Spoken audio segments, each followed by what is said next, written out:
Hello friends, white board സ്റ്റോറിലേക്ക് സ്വാഗതം. ഇന്ന് നമ്മൾ പോകുന്നത് ഇന്ത്യയുടെ കഥകളിലേക്കാണ്. നമ്മുടെ സ്വാതന്ത്ര്യ സമര ചരിത്രത്തിൻ്റെ കഥയാണ് നമ്മൾ പറഞ്ഞുകൊണ്ടിരുന്നത്. കഴിഞ്ഞ എപ്പിസോഡിൽ നമ്മൾ ബൽവന്ത് റായ് പത്കയെ പറ്റി പറഞ്ഞിരുന്നു. അതിന് മുമ്പത്തെ എപ്പിസോഡിൽ 1857 ആദ്യത്തെ സ്വാതന്ത്ര്യ സമരത്തെപ്പറ്റി നമ്മൾ പറഞ്ഞിരുന്നു. അപ്പോൾ 1857 ശേഷം പിന്നീട് ഇന്ത്യയിൽ ഒട്ടാകെ ജനസമൂഹത്തിൻ്റെ ഇടയ്ക്കും റൂളിങ്ങിലും എല്ലാം തന്നെയും വലിയ വ്യത്യാസം ഉണ്ടായിരുന്നു. ബ്രിട്ടീഷ് അവരെ നേരിട്ട് ഭരിക്കുന്നൊരു സിറ്റുവേഷൻ വന്നിട്ടുണ്ടായിരുന്നു. ജനങ്ങളുടെ ഇടയിൽ ബ്രിട്ടീഷുകാർക്കെതിരെ നമുക്ക് ഒരു വോയിസ് ഉണ്ട്, നമ്മൾ വിചാരിച്ചു കഴിഞ്ഞാൽ അവർക്കെതിരെ പോരടിക്കാൻ പറ്റും എന്നൊക്കെയുള്ളൊരു തോന്നൽ നമ്മുടെ ആൾക്കാരുടെ ഇടയിൽ വന്നിട്ടുണ്ടായിരുന്നു. പക്ഷേ അതിനോടൊപ്പം തന്നെ ഈ 1857 ആ പോരാട്ടം നമുക്ക് ഉണ്ടാക്കിയ നാശനഷ്ടങ്ങളൊന്നും തന്നെയും ചെറുതല്ല.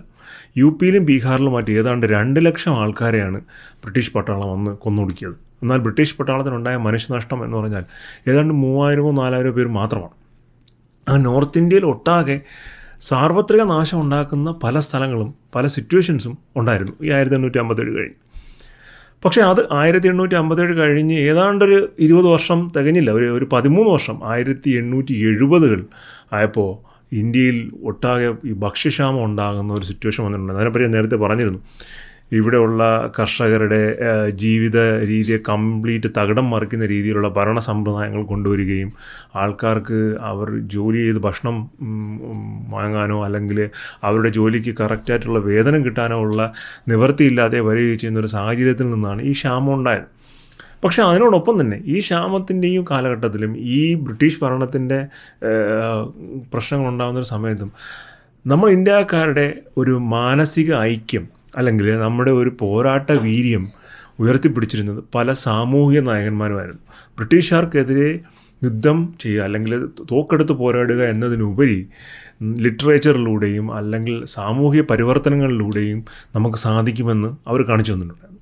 അപ്പോൾ അത്തരത്തിലുള്ള സീരീസ് ഓഫ് ആൾക്കാരിലേക്കാണ് നമ്മളിന്ന് പോകുന്നത്. അപ്പോൾ ആദ്യമേ പറയാൻ വന്നത് 1774 ബംഗാളിൽ ജനിച്ച റാം മോഹൻ റോയെക്കുറിച്ചാണ്. നമ്മൾ ആ പേര് റാം മോഹൻ റോയ് എന്ന് പെട്ടെന്ന് ഓർക്കത്തില്ല, പക്ഷേ അദ്ദേഹത്തിൻ്റെ രാജാറാം മോഹൻ റോയ് എന്നുള്ള പേര് കേട്ടതിന് തീർച്ചയായിട്ടും നമ്മൾ ഓർക്കും. കാരണം രാജ എന്നുള്ള പേര് അദ്ദേഹത്തിന് ആലം ഷാ എന്ന് പറയുന്ന ബംഗാളിലെ നവാബ് പിന്നീട് കൊടുത്തതാണ് ഈ രാജ എന്നുള്ള സർനെയിം. അങ്ങനെ രാജാറാം മോഹൻ റോയ് 1774 ബംഗാളിൽ ജനിക്കുന്നു. അപ്പം അദ്ദേഹം നല്ല രീതിയിൽ പഠിക്കുന്നു, വിദ്യാഭ്യാസം നേടുന്നു. പിന്നീട് 1828 അദ്ദേഹം ബ്രഹ്മസമാജം സ്റ്റാർട്ട് ചെയ്യുവാണ്. ബ്രഹ്മസമാജം ഭയങ്കരമായ ഒരു ആൻറ്റി വേദങ്ങൾ അല്ലെങ്കിൽ ആൻറ്റി ഹിന്ദുയിസ്റ്റ് നിലപാടുള്ള ഒരു സംഘടനയായിരുന്നു. ഹിന്ദുയിസത്തിൻ്റെ ഉള്ളിൽ തന്നെ അന്ന് ഒരുപാട് അനാചാരങ്ങളുണ്ടായിരുന്നു. അത് നമ്മൾ എടുത്ത് പറയേണ്ടതാണ്. കാരണം ഉദാഹരണത്തിന് ഏറ്റവും മോശമായൊരു അനാചാരമായിരുന്നു സതി. ഭർത്താവ് മരിച്ചു കഴിഞ്ഞാൽ അതിനോടൊപ്പം തന്നെ ഭാര്യ ചിതയിലേക്ക് ചാടുക. ഇനി ചാടാൻ തയ്യാറാകാത്ത സ്ത്രീകളെ കെട്ടി ഈ ആൾക്കാർ ചിതയിലേക്ക് എറിയുന്നൊരു സിറ്റുവേഷൻ, അങ്ങനെയൊക്കെയുള്ള ഭയങ്കര നീചമായ ആചാരങ്ങൾ ഹിന്ദുയിസത്തിലുണ്ടായിരുന്നു. അപ്പോൾ അതിനെതിരെയൊക്കെ രാജാറാം മോഹൻ റോയ് വളരെ ശക്തമായി ശബ്ദമുയർത്തി. അദ്ദേഹം ഇംഗ്ലീഷ് എഡ്യൂക്കേഷൻ നമുക്കുണ്ടാകണം, നമ്മൾക്ക് ഇംഗ്ലീഷുകാർക്കെതിരെ പ്രവർത്തിക്കണമെങ്കിൽ അല്ലെങ്കിൽ അവർക്കെതിരെ നമ്മൾ ശക്തമായ ഒരു വാദം പറയണമെങ്കിൽ നമുക്ക് അവർ പഠിക്കുന്ന അതേ പഠന സമ്പ്രദായങ്ങൾ നമ്മൾ സ്വീകരിക്കണം എന്നൊക്കെയുള്ള നല്ല വാദങ്ങൾ അദ്ദേഹം കൊണ്ടുവന്നിട്ടുണ്ടായിരുന്നു രാജാറാം മോഹൻ റോയ്. അങ്ങനെയാണ് അദ്ദേഹം ബ്രഹ്മസമാജം സ്റ്റാർട്ട് ചെയ്തത്. ബംഗാളിൽ ഒരുപാട് സ്ഥലങ്ങളിൽ ബ്രഹ്മസമാജത്തിൻ്റെ ഇൻഫ്ലുവൻസ് ഉണ്ടാവുകയും ഒരുപാട് സാമൂഹിക പരിവർത്തനങ്ങൾ ആൾക്കാരുടെ ഇടയിൽ അത് കൊണ്ടുവരികയും ചെയ്തിട്ടുണ്ട് ആ സംഘടന. സതിയും പിന്നീട് നിർത്തലാക്കപ്പെട്ടു. ബ്രിട്ടീഷ് ഗവൺമെൻറ് തന്നെ സതി നിയമം മൂലം നിരോധിക്കുകയുണ്ടായി. ബ്രഹ്മസമാജം രാജാറാം മോഹൻ റോയ് ബംഗാളിൽ തുടങ്ങുന്ന സമയത്ത് മഹാരാഷ്ട്രയിൽ കേശവ ചന്ദ്ര സെന്നും മഹാദേവ ഗോവിന്ദ റാനഡേയും ചേർന്നിട്ട് ഒരു സംഘടനയ്ക്ക് രൂപം കൊടുത്തു. അതായിരുന്നു പ്രാർത്ഥനാ സമാജം എന്ന് വെച്ചാൽ പ്രാർത്ഥനാ സമാജം 1867. അപ്പോൾ ഈ പ്രാർത്ഥനാ സമാജത്തിൻ്റെയും ഐഡിയോളജി ഏതാണ്ട് ബ്രഹ്മസമാജത്തിന് സമാനമായതായിരുന്നു. പക്ഷേ അവരുടെ ഫോക്കസ് എന്ന് പറഞ്ഞാൽ സമൂഹത്തിലുണ്ടാകുന്ന ഈ ജാതി പൊടിച്ചിട്ടുള്ള വ്യവസ്ഥിതികൾ അത് ഉന്മൂലനം ചെയ്യുക എന്നുള്ളതായിരുന്നു. അതായത് ഈ താഴെ ജാതിയിലുള്ള ആൾക്ക് സെപ്പറേറ്റ് ഭക്ഷണം കൊടുക്കുക, അല്ലെങ്കിൽ അയാൾക്ക് ഒരു വിലയും കൽപ്പിക്കാതിരിക്കുക, അത്തരത്തിലുള്ള സാമൂഹ്യ അനീതികൾക്കെതിരെ പ്രതികരിക്കുക എന്നുള്ളതായിരുന്നു പ്രാർത്ഥനാ സമാജത്തിൻ്റെ ഒരു ഗോൾ എന്ന് പറഞ്ഞു കഴിഞ്ഞാൽ. അവർ പല ജാതികളെ ഇൻ്റർമിങ്കിൾ ചെയ്ത് അവർ പിന്നെ കല്യാണങ്ങൾ നടത്തി കൊടുത്തു. അതുപോലെ തന്നെ ഭക്ഷണം കഴിക്കാതിരിക്കുന്നിടത്ത് അവർക്ക് ഒരേ പന്തിയിൽ ഉയർന്നവനും താഴ്ന്നവനും എല്ലാം ഭക്ഷണം കൊടുക്കുന്നൊരു സാഹചര്യം വന്നു. അപ്പോൾ ഇത്തരം കാര്യങ്ങളെല്ലാം ചെയ്യുന്നതെന്ന് വെച്ചാൽ ഈ ജാതി എന്ന് പറയുന്ന ഒരു എലമെൻ്റ് കൊണ്ട് ആൾക്കാർ രണ്ട് തട്ടിൽ പോകാൻ പാടില്ല, നമ്മൾ ഒരുമിച്ച് നിൽക്കണം എന്നുള്ള ഒരു ആറ്റിറ്റ്യൂഡ് അല്ലെങ്കിൽ ഒരു അപ്രോച്ച് ആൾക്കാരിൽ ക്രിയേറ്റ് ചെയ്യാൻ വേണ്ടിയിട്ടായിരുന്നു. അങ്ങനെ ഒരു തോട്ട് ആൾക്കാരിൽ ക്രിയേറ്റ് ചെയ്യാൻ വേണ്ടിയിട്ടായിരുന്നു. അത് ഒരു പരിധിവരെയൊക്കെ അവർ വളരെയധികം വിജയിക്കുകയും ചെയ്തിട്ടുണ്ട്. ഈ ബ്രാഹ്മണ്യത്തിനെതിരായി വലിയ തോതിൽ ഒരു എന്താ പറയുക ഈ സാമൂഹ്യ പരിവർത്തനത്തിൻ്റെ ആൾക്കാർ പ്രവർത്തിച്ചിരുന്നു. അത് എതിരായെന്ന് പറഞ്ഞതിനുപരി അന്ന് ഒരുപാട് അനാചാരങ്ങൾ സമൂഹത്തിൽ നിന്നിരുന്നു. അതിൽ സമൂഹവും ഈ ബ്രാഹ്മണ്യം ഒരു റീസണായിട്ട് വന്നിട്ടുണ്ടായിരുന്നു. അല്ലെങ്കിൽ അവർക്ക് അതിനകത്ത് അത് എങ്ങനെയോ അതിനകത്ത് ഒന്ന് പെട്ടു എന്ന് പറയത്തില്ല, അതുപോലെ അവർ അതിനകത്ത് ഒരു ഭാഗമായി വന്നിട്ടുണ്ടായിരുന്നു. പക്ഷേ അവർക്കെതിരെ പോരാടുക എന്നുള്ളതിനുപരി ഈ ഉച്ചനീചത്വങ്ങളെ കംപ്ലീറ്റ്ലി മാറ്റുക എന്നുള്ള രീതിയിലായിരുന്നു ബ്രഹ്മസമാജവും പിന്നെ പ്രാർത്ഥനാ സമാജവും പ്രവർത്തിച്ചത്. എന്നാൽ അതേ സമയത്ത് മറ്റൊരു ഓർഗനൈസേഷൻ ഉണ്ടായിരുന്നു, അതായിരുന്നു ആര്യസമാജം. ആര്യസമാജം 1875 സ്റ്റാർട്ട് ചെയ്തത്. ദയാനന്ദ സരസ്വതി ആയിരുന്നു ആര്യസമാജം തുടങ്ങിയത്. അപ്പോൾ ഇതെല്ലാം ഈ 1857 കഴിഞ്ഞിട്ട് വരുന്ന വർഷങ്ങളാണ്. ബ്രഹ്മസമാജം നേരത്തെ പറഞ്ഞ പോലെ 1828 സ്റ്റാർട്ട് ചെയ്തത്. പക്ഷേ അതിന് ശേഷം വന്നതെല്ലാം ഈ പോസ്റ്റ് 1857 ആയിരുന്നു. അതിൻ്റെ ഒരു വലിയ ഫാക്ടർ എന്ന് പറഞ്ഞാൽ ആൾക്കാർക്കിടയിൽ ഒരു ഐക്യം കൊണ്ടുവരിക. പല രീതിയിലും ആൾക്കാരെ നമുക്ക് ഒന്നിച്ച് ചേർക്കാൻ പറ്റും. അപ്പോൾ ചിലർ മതത്തിൻ്റെ പേരിലായിരിക്കും വരുന്നത്, അല്ലെങ്കിൽ ചിലത് ഈ അനാചാരങ്ങൾ മാറ്റി ഒരു ഫോർവേഡ് തിങ്കിങ്ങിൻ്റെ ബേസിലായിരിക്കും. അപ്പോൾ അത്തരത്തിലൊരു തോട്ട് പ്രോസസ്സ് ആൾക്കാരുടെ ഇടയിൽ കൊണ്ടുവരാനും അവരെ ഒരുമിച്ച് നിർത്തുക എന്നുള്ള ഉദ്ദേശത്തോടു കൂടിയാണ് ഇതെല്ലാം സ്റ്റാർട്ട് ചെയ്തത്. നേരത്തെ പറഞ്ഞ 1875 ദയാനന്ദ സരസ്വതി ആര്യസമാജം സ്റ്റാർട്ട് ചെയ്തു. അപ്പോൾ ഈ ആര്യസമാജത്തിൻ്റെ അപ്രോച്ച് കുറച്ച് ഡിഫറൻ്റ് ആയിരുന്നു. ഈ പ്രാർത്ഥനാ സമാജം ബ്രഹ്മസമാജത്തിൽ നിന്നും കുറച്ച് ഡിഫറൻ്റ് ആയിരുന്നു ആര്യസമാജം. ആര്യസമാജത്തിൻ്റെ അപ്രോച്ച് എന്ന് വെച്ചാൽ ഇന്ത്യയുടെ വേദങ്ങളുടെ പഠനം വളരെ പ്രധാനമാണെന്നും ഇന്ത്യയുടെ കൾച്ചറൽ ഹെറിറ്റേജ് വളരെ ഇമ്പോർട്ടൻ്റ് ആണ്, അത് വരുന്ന തലമുറകളെല്ലാം പഠിക്കണം. ബ്രിട്ടീഷുകാരൻ്റെ വിദ്യാഭ്യാസ രീതിയേക്കാൾ ഇന്ത്യയുടെ പാരമ്പര്യമായ വിദ്യാഭ്യാസ രീതിയാണ് പ്രധാനം. ഗുരുകുല സമ്പ്രദായം പോലുള്ള വിദ്യാഭ്യാസ രീതികളാണ് പ്രധാനം, അതിൽ കൂടുതൽ ഫോക്കസ് ചെയ്യണം എന്നുള്ള അപ്രോച്ചിലാണ് അവർ കാര്യങ്ങളൊക്കെ ചെയ്തത്. അപ്പോൾ ഈ ദയാനന്ദ സരസ്വതി വളരെ മെറിറ്റഡ് ആയിട്ടുള്ള ഒരാളായിരുന്നു. അപ്പോൾ ഈ ആര്യസമാജത്തിൻ്റെ പുറകിലും ഒരുപാട് പേര് അണിനിരുന്നു. ഒരുപാട് സ്ഥലങ്ങളിൽ ദയാനന്ദ സരസ്വതിയുടെ പ്രഭാഷണം കേൾക്കാനായിട്ട് ആൾക്കാർ തടിച്ചുകൂടി. അദ്ദേഹം ഞാൻ നേരത്തെ പറഞ്ഞ ഇന്ത്യയുടെ തനതായ വിദ്യാഭ്യാസ രീതിയല്ല, അതായത് ഗുരുകുലം, വേദങ്ങൾ, അതല്ലാതെ മറ്റൊരു വിദ്യാഭ്യാസ രീതിയും ഇന്ത്യക്ക് ഗുണം ചെയ്യില്ല എന്ന ഐഡിയ ഉള്ള ഒരാളായിരുന്നു.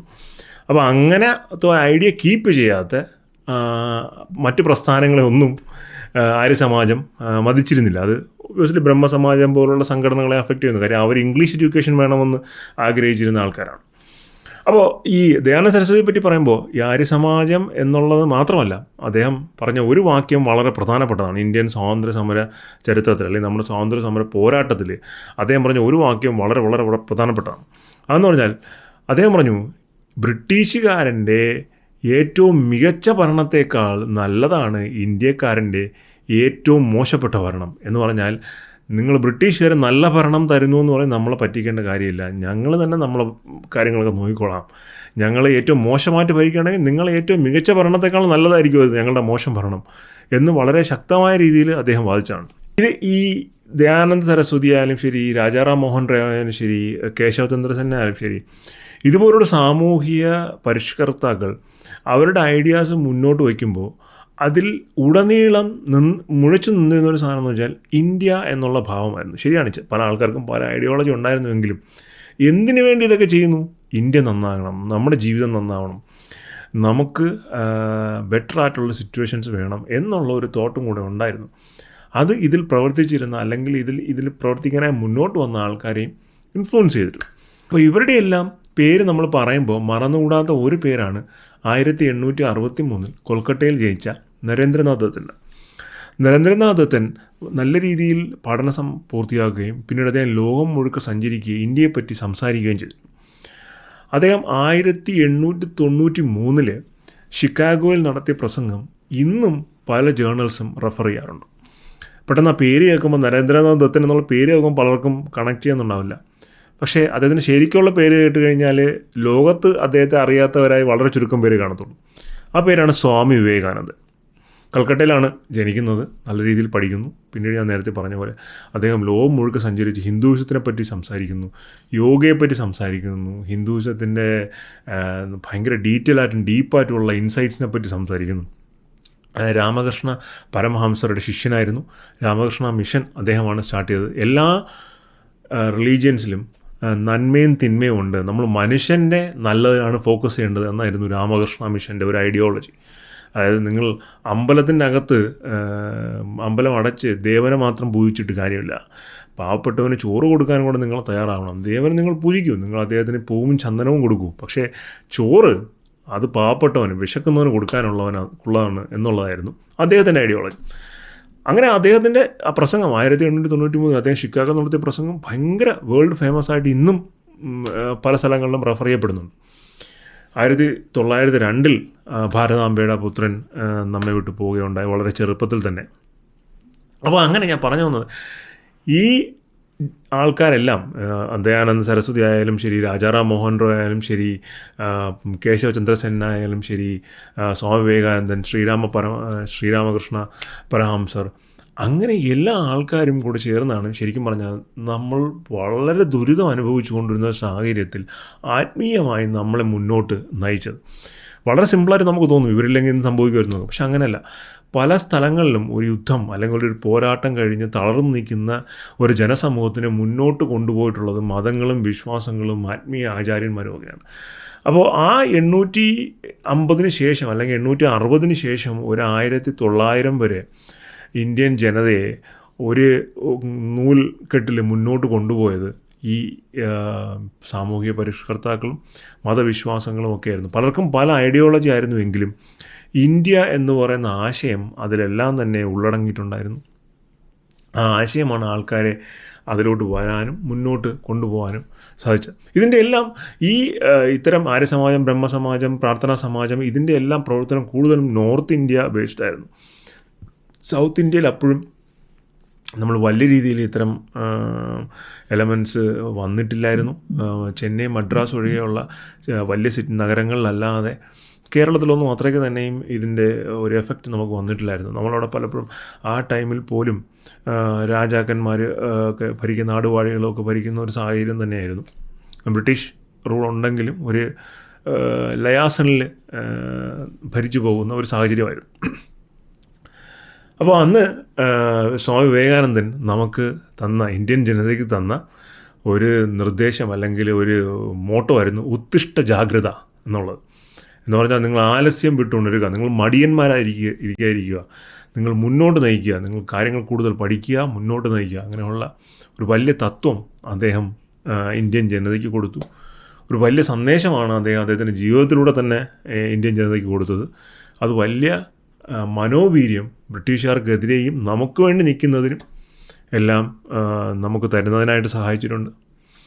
അപ്പോൾ ഇതാണ് ഇന്നത്തെ നമ്മുടെ വീഡിയോ. നമ്മളിനി അടുത്ത സ്റ്റേജിലോട്ട് പോവുകയാണ്. അപ്പോൾ വരും വീഡിയോകൾ കൂടുതൽ കഥകളുമായി ഇന്ത്യൻ സ്വാതന്ത്ര്യ സമര ചരിത്രത്തിൻ്റെ കൂടുതൽ കഥകളും കൂടുതൽ വ്യക്തികളെയും നിങ്ങൾക്ക് പരിചയപ്പെടുത്താം. ഇന്നത്തെ കഥയും വീഡിയോയും ഒക്കെ നിങ്ങൾക്ക് ഇഷ്ടപ്പെട്ടു എന്ന് കരുതുന്നു. ഇഷ്ടപ്പെട്ടെങ്കിൽ ദയവായി ലൈക്ക് ചെയ്യുക, ഷെയർ ചെയ്യുക, സബ്സ്ക്രൈബ് ചെയ്യുക. മറ്റൊരു വീഡിയോ ആയിരിക്കും. ബൈ.